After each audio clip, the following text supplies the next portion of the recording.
നമസ്കാരം, news prime മലയാളത്തിലേക്ക് സ്വാഗതം. ജാതി സെൻസസ് നടപടികൾ കേന്ദ്ര സർക്കാർ നടത്തുന്നത് തെറ്റായ രീതിയിലാണ് എന്നുള്ളത് കോൺഗ്രസ് പറഞ്ഞിരിക്കുന്നതാണ്. എന്നാൽ അത് ഏത് രീതിയിലാണ് തെറ്റായ നടപടിക്രമം എന്ന് ചൂണ്ടിക്കാണിക്കാൻ ആദ്യം കോൺഗ്രസ് തയ്യാറാകണം എന്ന് IT സെൽ മേധാവിയായിട്ടുള്ള BJPയുടെ IT സെൽ മേധാവി അമിത് മാളവിയ പറഞ്ഞു. അതിന് കൃത്യമായ ഉത്തരവുമായാണ് രേവന്ത് റെഡ്ഡി ഇപ്പോൾ വന്നിരിക്കുന്നത്. തെലങ്കാനയിലും കർണാടകയിലും കോൺഗ്രസ് എത്ര സൂക്ഷ്മമായാണ് അർഹതപ്പെട്ടവർക്ക് ആനുകൂല്യം ലഭിക്കുമാറ് എങ്ങനെയാണ് ജാതി സെൻസസ് നടപ്പിലാക്കേണ്ടത് എന്ന് വിവക്ഷിക്കുന്നുണ്ട്. അംബേദ്കറുടെ നയമനുസരിച്ചുള്ള രീതികളെ തുടക്കം മുതലേ BJP എതിർക്കുകയാണ്. കാരണം BJPയുടെ അജണ്ട എന്നത് മനുസ്മൃതിയാണ്. BJPക്ക് ചാതുർവർണ്ണയം നടപ്പിലാക്കണം. പിന്നാക്കക്കാരുടെ ഉന്നമനം അവർക്ക് ആവശ്യമില്ല. അവരെ എന്നും ഭരിക്കുക. അവർ ഭരിക്കപ്പെടേണ്ടവരാണ്. അവർക്ക് ആനുകൂല്യങ്ങൾ നിഷേധിച്ചാൽ മാത്രമേ ഭരണവർഗത്തിന് മേൽക്കൊയ്മ ഉണ്ടാവുകയുള്ളൂ എന്ന് വിശ്വസിക്കുന്ന അജണ്ടയാണ് ഹെഡ്ഗേവാറിൻ്റെയും ഗോൾവാൾക്കറുടെയും ഒക്കെ RSS അജണ്ട. അതിൽ ഊന്നിക്കൊണ്ടുള്ള ജാതി സെൻസസ് നടപടിക്രമങ്ങൾക്ക് മാത്രമേ സ്കോപ്പ് ഉള്ളൂ. അങ്ങനെയെങ്കിൽ ദളിതരോടുള്ള അവരുടെ സമീപനം എങ്ങനെ എന്ന് പറയുന്നതിന് ചൂണ്ടിക്കാണിക്കാൻ ചില ഉദാഹരണങ്ങളായി റബ്ബർ സ്റ്റാമ്പായി രാഷ്ട്രപതി ദ്രൗപദി മുർമുവിനെ പോലുള്ളവരെ ഇരുത്തിയിട്ടുമുണ്ട്. മുൻ രാഷ്ട്രപതിയായ രാംനാഥ് കോവിന്ദിൻ്റെ പേര് എങ്ങനെ കോവിന്ദായി എന്നുള്ളത് പോലും കൃത്യമായി കോൺഗ്രസ് പറഞ്ഞതാണ്.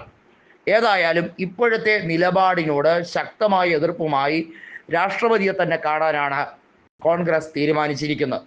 ജാതി സെൻസസ് നടപടിക്രമങ്ങളിൽ പാർലമെന്റിൽ അടിയന്തര ചർച്ച വേണം എന്നുള്ളതാണ് കോൺഗ്രസിൻ്റെ നേതൃത്വം സംസാരിച്ചിരിക്കുന്നത്. ഇരു സഭകളിലും വിഷയം ഉന്നയിച്ചേ മതിയാവുകയുള്ളൂ.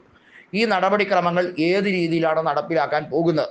കാരണം ഇത് നടപ്പിലാക്കി വിജയം കൈവരിച്ച കർണാടകയിലും തെലങ്കാനയിലും അവിടെ മുഴുവൻ ജനങ്ങളെയും വിശ്വാസത്തിൽ എടുത്തുകൊണ്ടാണ് ജാതി സെൻസസ് നടപടിക്രമങ്ങൾ അവിടെ അവതരിപ്പിച്ചത്. തെലങ്കാനയിൽ രേവന്ത് റെഡ്ഡി ഈ പദ്ധതി അവതരിപ്പിച്ചപ്പോൾ പ്രതിപക്ഷത്തിൻ്റെ കൂടി പരിപൂർണമായ പിന്തുണ, TRSൻ്റെ പോലും പിന്തുണ ലഭിച്ചിരുന്നു. കർണാടകയിൽ പോലും BJPക്ക് സംശയമൊന്നും ഉണ്ടായിരുന്നില്ല. അവർ പല രീതിയിലും പിന്നാക്ക സമുദായങ്ങൾക്ക് ആനുകൂല്യം കൊടുക്കുന്നതിനെതിരെ പരസ്യമായി തന്നെ രംഗത്തെത്തിയതും കോൺഗ്രസ് ചൂണ്ടിക്കാണിക്കുകയാണ്.